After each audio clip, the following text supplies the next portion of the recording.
자, 오늘은 느헤미야 4장, 5장, 6장을 살펴보도록 하겠습니다. 4장은 지금 느헤미야가 돌아와서 성벽을 재건하고 있죠. 그런데 이 반예자들이 굉장히 많았습니다. 또 참 끈질기게 그렇게 반예했습니다. 그런데 이것을 전부 다 믿음으로 이깁니다. 중요한 메시지가 있죠. 반예자가 있었지만 믿음으로 이겼다 라는 것이 4장의 핵심 내용인데요. 잠시 1장, 2장, 3장을 제가 요약해 드리면 1장은 느헤미야의 금식 기도가 나오죠. 자, 왜 금식 기도를 했습니까? 예루살렘에서 들려온 소식이 너무나 슬펐기 때문에 백성들이 귀환했지만 그 땅이 아직도 황폐해 있다는 소식을 듣고는 금식하여 기도했죠. 그러다가 2장에 가서는 느헤미야가 아닥사스다 왕의 허락을 받고 예루살렘으로 돌아가는 내용이 2장에 기록되어 있습니다. 자, 1장과 2장 사이에는 제가 몇 개월간의 시간 터울이 있다고 말했나요? 4개월. 기도를 4개월 동안 했고 4개월 후에 느헤미야가 응답받고 예루살렘으로 돌아오게 되는데 이것이 바로 3차 귀환이었다라는 것을 말씀을 드렸고요. 그 다음에 느헤미야 3장은 이제 예루살렘 성벽 공사를 시작한 내용입니다.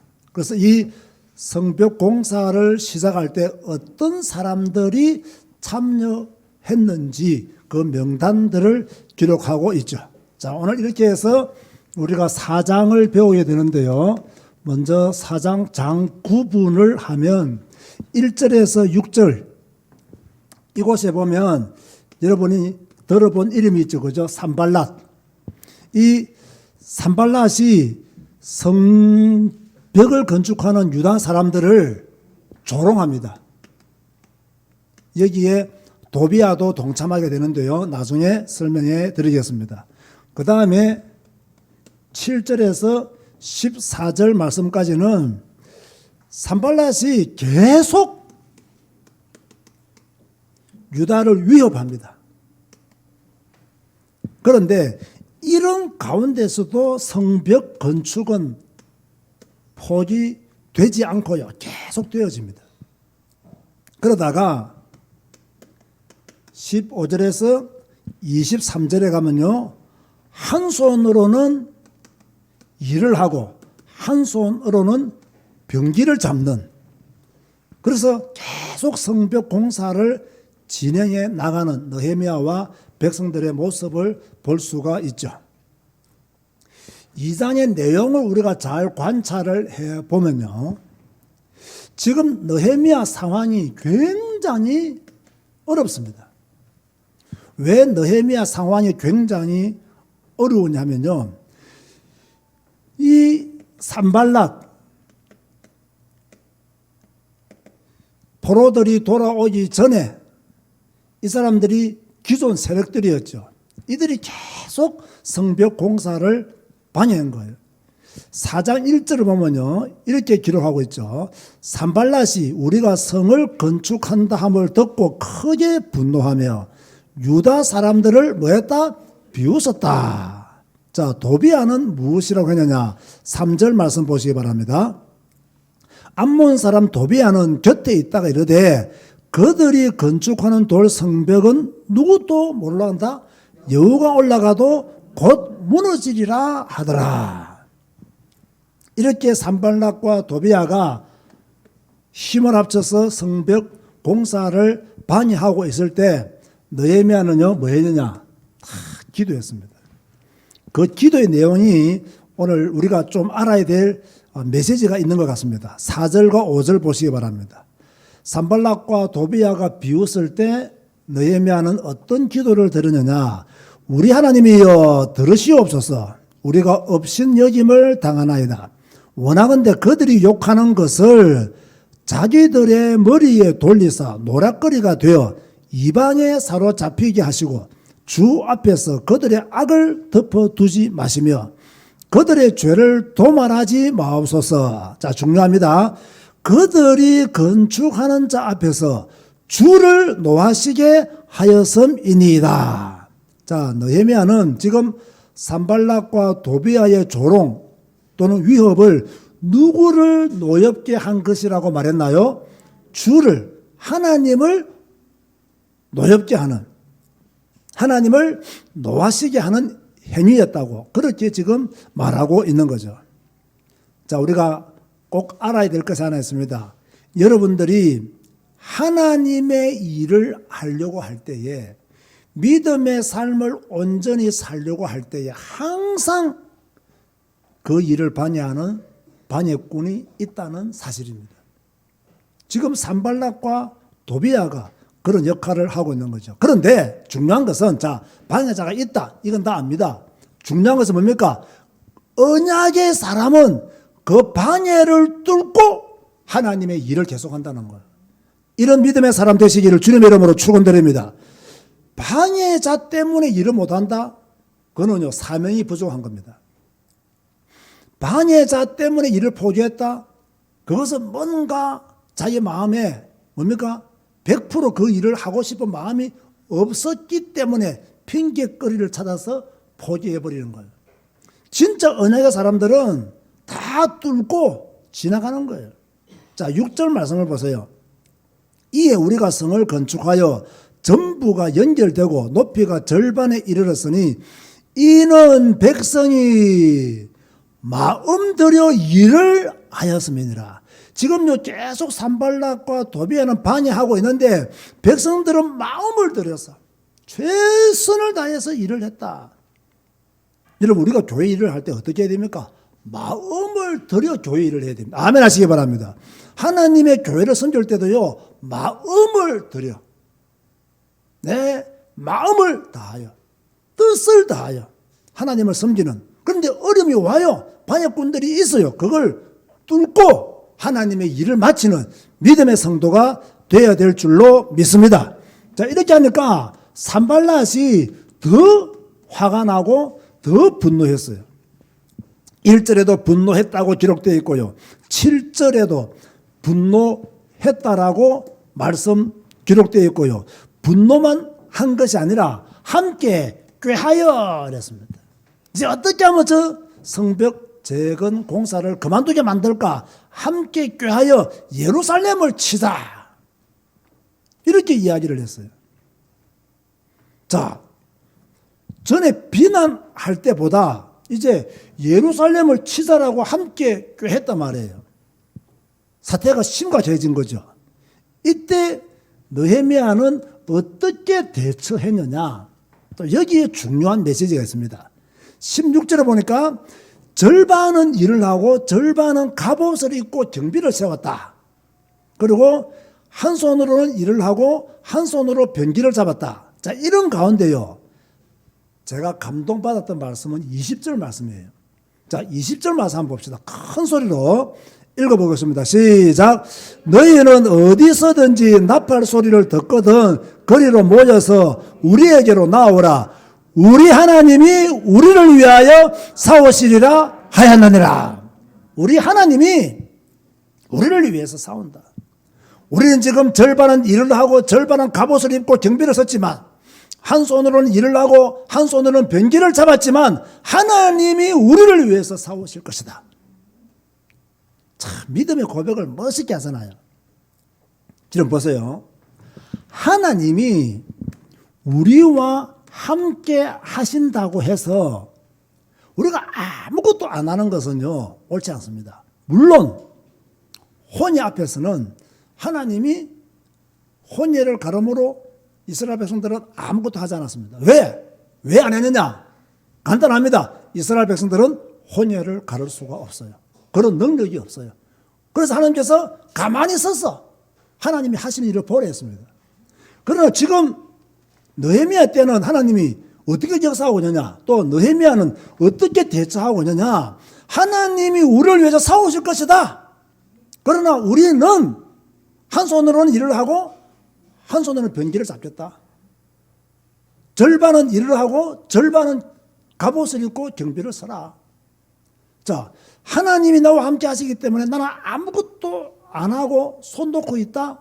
성경적으로 옳다 틀렸다? 틀렸다는 거예요. 그래서요, 하나님의 주권과 나의 책임에 대해서 한번 생각해 보셔야 됩니다. 하나님의 주권은 무엇이며 내가 해야 될 일은 무엇인가? 하나님이 우리를 위해서 싸우시지만 내가 해야 될 일은 무엇인가? 느헤미야는 한 손에는 일을 하고 한 손에는 변기를 잡고 이런 대처를 했던 거예요. 하나님이 우리를 위해서 싸우시지만 아무것도 안 한 것이 아니라는 거예요. 그래서 저는요, 오늘 여러분에게 분별력이라는 단어를 좀 강조하고 싶어요. 다른 말로 하면 좀 지혜가 있어야 되죠. 하나님의 일을 할 때 분별력이 있어야 되고요. 하나님의 일을 할 때 지혜가 있어야 돼요. 막 영적으로 기도 많이 하고 많이 간구하고 부르짖고 해도 지혜가 부족하면요, 그 사람은 하나님의 일을 해낼 수가 없습니다. 분별력이 없으면요, 엉뚱한 일에 시간 다 보냅니다. 지금 느헤미야는 굉장한 분별력을 가지고 있어요. 그리고 굉장한 지혜를 가지고 있어요. 이것이 오늘 4장, 5장, 6장에 보면요, 정말 느헤미야는 분별력이 뛰어난 사람이었고 지혜로운 사람이었다는 것을 알게 될 겁니다. 자, 그렇다면 우리에게 주시는 메시지가 무엇이냐? 첫 번째로 느헤미야 4장을 통해서 우리에게 주시는 말씀은 방해자를 두려워하지 마라. 두려워할 필요가 없다. 느헤미야를 보라. 방해자가 생길 때 뭐 했느냐? 기도했다. 그래서 하나님의 지혜를 구했다. 내게 방해자가 밖에서 활동할 수도 있고요, 내 안에서 어떤 감정들이 내 삶을 파괴하고 방해할 수도 있습니다. 그렇죠? 이 모든 것들을 내가 당할 때 뭐 해야 되느냐? 나는 기도하겠다. 하나님의 지혜를 구하겠다. 느헤미야가 그랬어요. 그런가 하면 우리가 가져야 될 기본적인 믿음, 항상 우리가 가져야 될 기본적인 믿음은 무엇이냐면 하나님이 우리를 위해서 싸우신다. 하나님이 우리를 위하여, 나를 위하여 싸우신다. 이런 믿음을 가지고요, 나아가야 돼요. 그래야 느헤미야의 응답을 우리도 삶 속에서 확인할 수가 있는 거죠. 하나님이 우리를 위해서 싸운다. 그렇게 느헤미야가 말을 했잖아요. 자, 5장에 가면요, 빈곤의 문제를 해결합니다.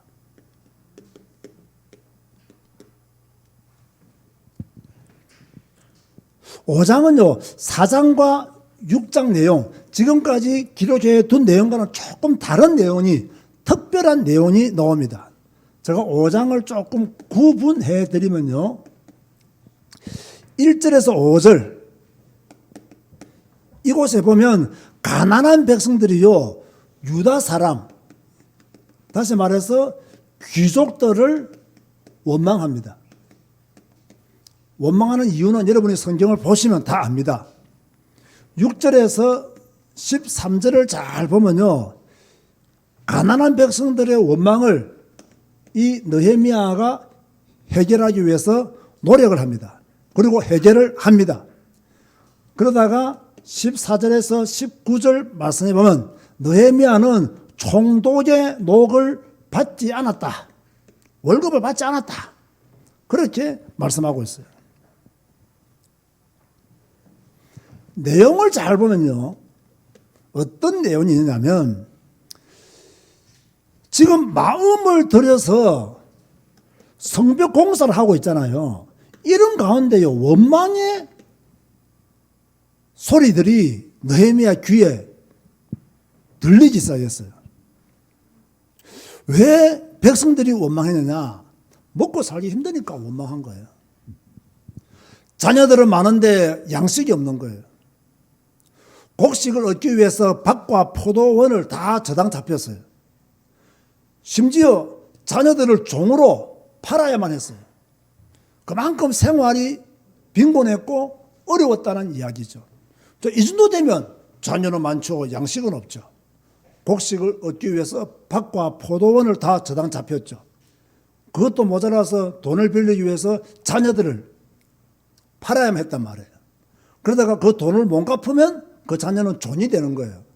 이런 일들이 돌아온 포로 귀한 자들 사이에서 일어나기를 시작한 거예요. 이러니까 백성들이 원망을 하는 거죠. 이 소리를 누가 들었느냐? 느헤미야가 들은 거예요. 그런데요, 이런 원망거리가 일어나도록 만든 사람들이 누구냐? 제가 조금 전에 말했지만 귀족들, 또 민장들, 관리들, 이런 사람들이 이런 원망거리를 만들어낸 거예요. 이러니까 느헤미야가 호통을 치죠. 9절 말씀 보세요. 이것도 아주 중요한 비밀이 담겨있는 말씀 같아요. 9절 보니까 또 내가 또 이르기를 너희의 소행이 좋지 못하도다. 우리의 대적 이방 사람의 비방을 생각하고 우리 하나님을 경외하는 가운데 행할 것이 아니냐. 이게 무슨 말일까요? 지금 너희들이 하나님을 경외하는 마음이 없다는 이야기예요. 하나님을 경외하는 마음이 있다면 너희들이 이렇게 이상한 소행을 하지 않을 것이다. 왜? 출애굽기 22장 25절에 가난한 자에게 돈을 구워주면 이자를 받지 말았거든요. 그런데 너희들은 지금 과할 정도로 이자를 받고 있는 거예요. 하나님을 경외하지 않는다는 거예요. 하나님을 경외하는 가운데 행해야 되는데 하나님을 경외하지 않기 때문에 가난한 자에게 돈을 구워줘 너희들이 지금 이자를 받고 있다. 그러면서 느헤미야는 이자 받기를 거치라. 단호하게 말을 합니다. 그리고 기름의 100분의 1을 돌려주어라. 누구에게 지금 느헤미야가 호통을 치고 있느냐? 귀족들에게, 민장, 관리들에게. 하나님을 경외하는 마음이 없기 때문에 너희들이 지금 높은 이자를 받고 있다. 돌려주라. 라고 말하는 거예요. 이러니까 느헤미야의 호통을 받았던 지도자들이랍시다. 귀족들, 민장들이요. 결단을 합니다. 아주 아름다운 결단이죠. 12절과 13절을 보세요. 그들이 말하기를 우리가 당신의 말대로 행하여 돌려보내고 그들에게서 아무것도 요구하지 아니하리다 하기로. 할렐루야. 느헤미야가 호통을 치니까요. 당신의 말대로 우리가 행하겠습니다. 돌려보내겠습니다. 아무것도 요구하지 않겠습니다.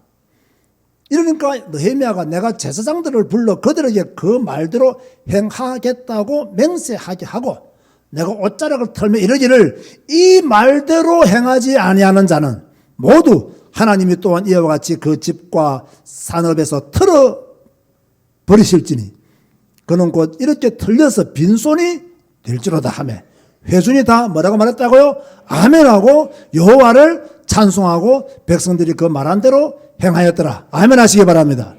멋진 회개잖아요. 멋진 결단이잖아요.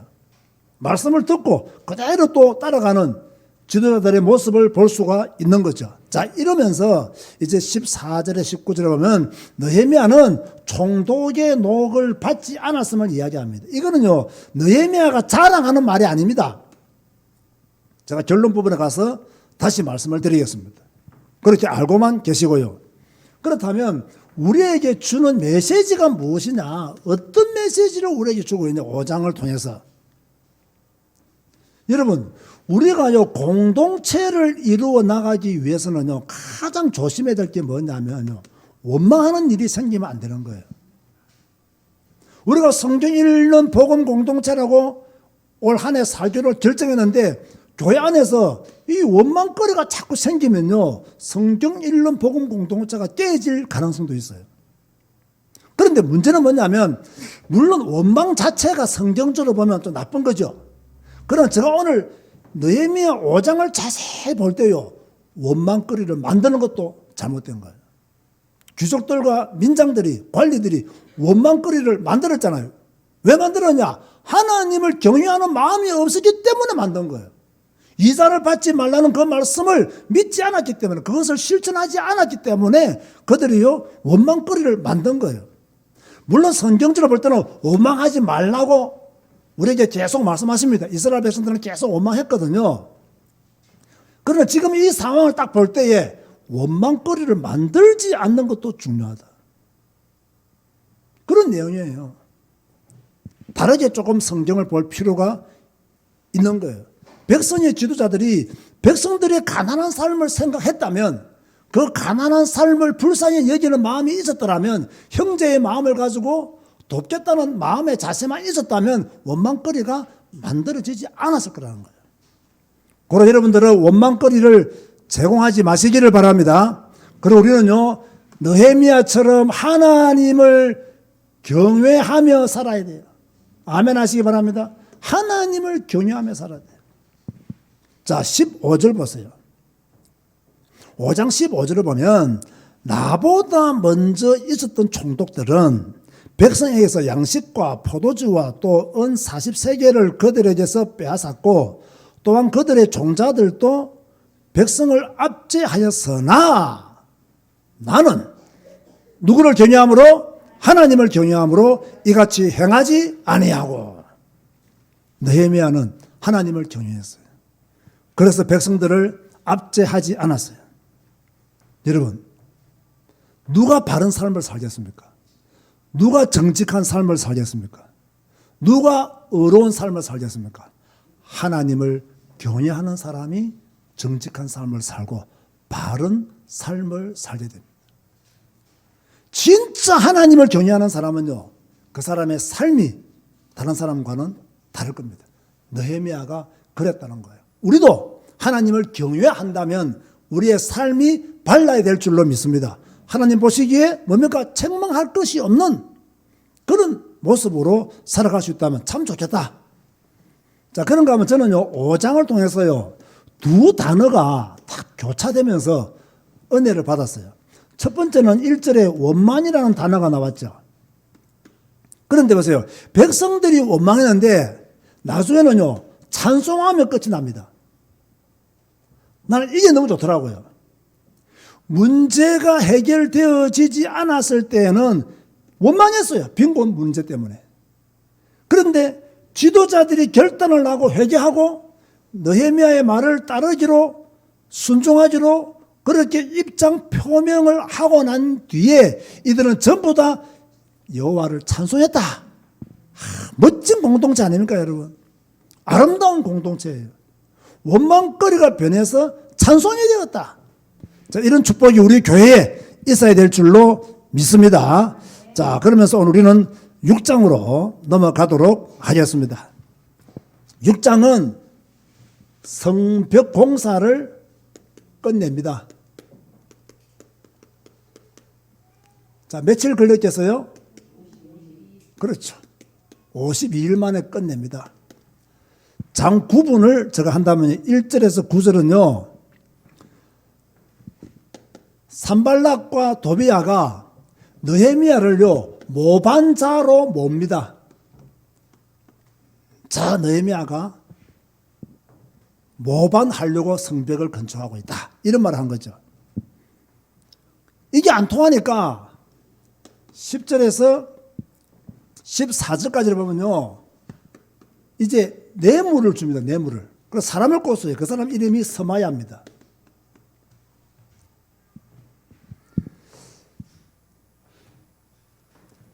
이러지도 안 되는 거예요. 그래서 15절에서 19절까지는 이제 성공사가 이제 끝나죠.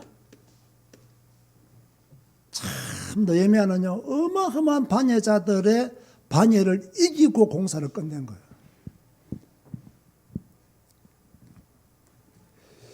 계속 협박을 해도 느헤미야는 계속 공사를 하니까 산발랏이 뭐라고 그러냐? 만나자 합니다. 느헤미야 보고 사람을 보내서 편지를 써서.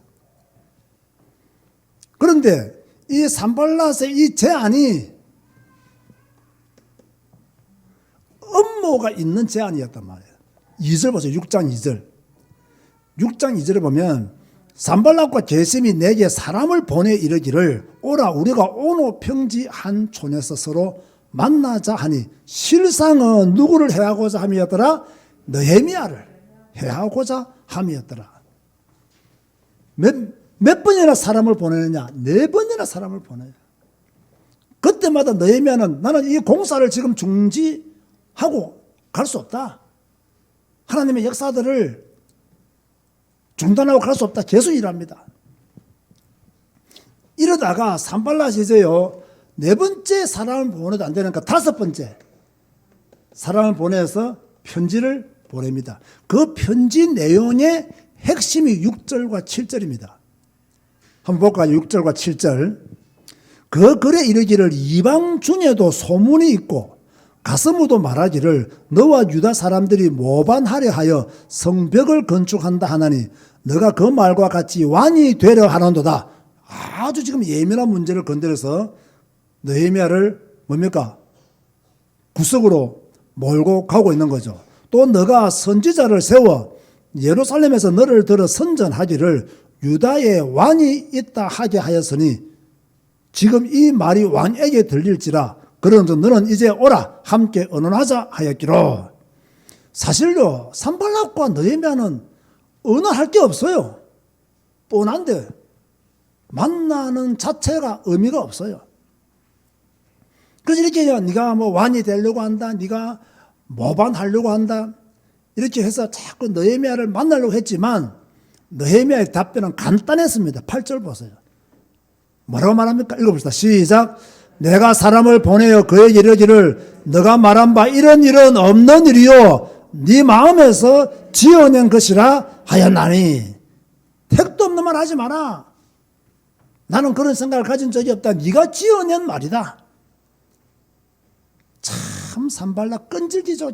계속 지금 느헤미야를 공격하고 반의하잖아요. 성벽 공사를 막기 위해서 수단과 방법을 가리지 않고 있습니다. 자, 여기서 우리 성도들이 알아야 할 것이 하나 있습니다. 지금도 뱀의 후손은 구속의 역사를 이루지 못하도록 반의하고 있습니다. 자, 이걸 우리가 알아야 돼요. 지금 느헤미야는 어떤 면에서는요, 성벽을 재건하는 것이 아니라 뱀의 후손과 영적 전쟁을 하고 있는 겁니다. 이게 구속사적인 관점에서 느헤미야를 보는 눈이에요. 이해가 되십니까? 뱀의 후손인 산발랏이 그죠? 이 일을 계속 반의하는 거예요. 왜 반의하느냐? 여자의 후손이 오지 못하도록, 성경 말씀이 성취되지 못하도록. 자, 이런 눈을 가지고 우리가 느헤미야서를 본다면 구속사적인 방법으로 성경을 해석하고 있는 것을 보게 되는 거죠. 이래도 안 되니까 심지어요, 뇌물을 주어서 느헤미야를 어렵게 만들죠. 이때 등장하는 사람이 누구냐? 스마야입니다. 한 사람 더 있는데 나중에 결론 부분에 말씀드리겠습니다. 이 스마야가 어떤 사람인지 잘 모르겠지만 확실한 건 선지자는 선지자인데 거짓 선지자예요. 돈에 눈먼 거짓 선지자. 10절 말씀 보세요. 이후에 모헤다벨의 손자 들라야의 아들 스마야가 두문 불출하기로 내가 그 집에 가니 그가 이르기를 그들이 너를 죽이러 올 터이니 우리가 하나님의 전으로 가서 외소 안에 머물고 그 문을 닫자. 저들이 반드시 밤에 와서 너를 죽이리라. 자, 지금 어느 한 공간을 소개했죠? 무엇이죠? 외소. 이 외소라고 하는 것은요, 예루살렘 성전의 지성소와 성소로 들어가는 문 앞들을 말하는 거예요. 다시 말합니다. 예루살렘 성전, 그죠? 지성소와 성소로 들어가는 문 바로 앞에 있는 뜰, 그게 외소다. 이곳은요, 제사장들 외에는 들어갈 수 없는 자리예요. 제사장들만 들어가는 곳이에요. 그런데 느헤미야는 평신도잖아요. 그 평신도인 느헤미야가 외소에 들어갔다. 이러면 제일 먼저 어떤 사람들이 반발을 하겠어요? 제사장들, 선지자들, 유다의 귀족들. 제법 율법계나 외웠던 모든 사람들은 느헤미야를 공격할 수 있는 거예요. 그래서 내분이 일어나도록 만들기 위해서요, 외소로 들어갈 것을 스마야가 권면하게 되는데, 나중에 알고 보니까 이 스마야가 누구한테 돈을 받았다? 도비야와 산발랏. 이거 보세요. 앞에 보면요, 산발랏과 도비야 나오잖아요. 그 딱 요 부분에서만 도비야와 도비야가 먼저 이름이 나옵니다. 그 왜 이럴까? 내가 한번 책을 좀 봤더니요, 아마 이 제안을 도비야가 했을 가능성이 많다. 그래서 도비야라는 이름이 먼저 나왔다. 이런 주장을 하시는 분들도 있더라고요.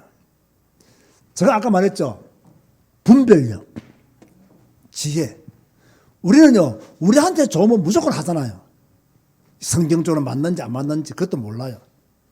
왜 오늘날 많은 그리스도인들이 균형 잡힌 삶을 살지 못하느냐면요, 분별력이 없기 때문에 균형 잡힌 삶을 살지 못하는 거예요. 굉장히 중요합니다. 우리가 균형 잡힌 삶을 살기 위해서는요, 분별력이 있어야 돼요.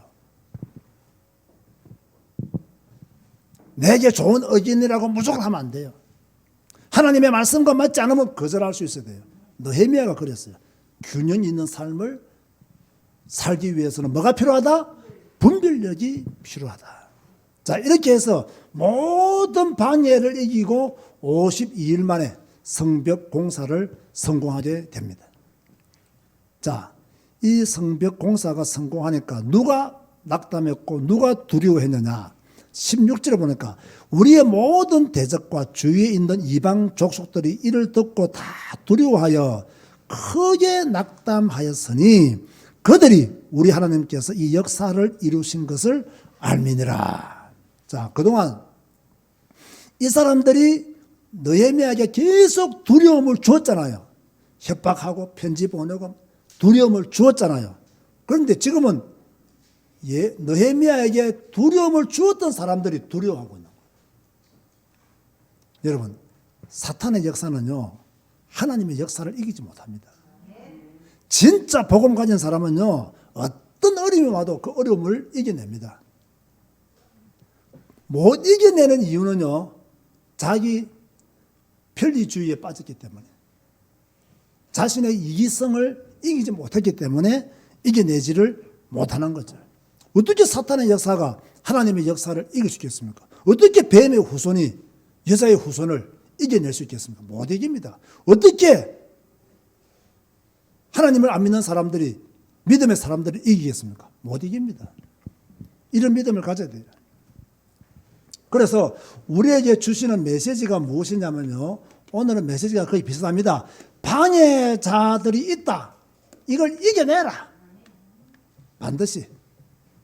이것이 밖에도 있고 여러분 안에도 있다. 어떻게 해라? 이겨내라. 아멘 하시기 바랍니다. 딱 말씀에 대해서 확신을 가지고 이겨내야 됩니다. 이렇게 많은 방해가 있을 때 느헤미야는 어떻게 했냐? 오늘 9절 하반절에 보면요, 내 손을 힘있게 하옵소서. 이렇게 방해장에 있으니까 내 손을 힘있게 하옵소서. 이렇게 느헤미야가 방해자를 이겨내기 위해서요, 자신을 힘있게 해달라고 그렇게 기도를 했죠. 그런가 하면 항상 스마야 같은 거짓 선지자들을 조심해야 돼요. 돈 때문에 뇌물을 받고 거짓 예언하는, 사람을 더 어렵게 만드는, 올무에 걸리도록 유혹하는 그런 자들이 반드시 있습니다. 스마야만 있었던 게 아니에요. 나중에 이 느헤미야의 기도를 제가 14절에 보니까 노아다 라는 여 선지도 아마 스마야와 같이 이 일에 동조했던 것 같아요. 그러니까 이런 거짓 선지자들을 항상 우리는 조심해야 된다. 그리고 느헤미야처럼 하나님의 역사를 이루라. 여러분에게 주신 사명을 따라 하나님의 역사를 이루라. 느헤미야는 능숙하게 이루었어요. 대적자들은 반역했지만 느헤미야는 계속 공사했습니다. 하나님의 성벽 공사를 52일 만에 끝냈습니다. 뱀의 후손은 지금도 활동하고 있지만 언약의 사람은 하나님이 이루시는 역사를 보게 된다. 이것을 보는 여러분 되시기를 주님의 이름으로 축원드립니다. 기도하시겠습니다. 주님 감사합니다. 오늘 느헤미야 4장, 5장, 6장을 통해서 또 어려움 속에서도 반역 속에서도 두려운 일들이 계속 일어나는 상황이었지만 포기하지 않고 하나님의 역사를 이루어 나갔던 느헤미야를 만났습니다. 하나님, 우리에게도 뱀의 후손들의 반역가 있습니다. 이것을 뚫고 지나가게 하시고 이 힘든 세상 가운데서 우리를 두렵게 한 자들이 오히려 두렵게 되는 날이 오게 하여 주옵소서. 예수님의 이름으로 기도드리옵나이다. 아멘.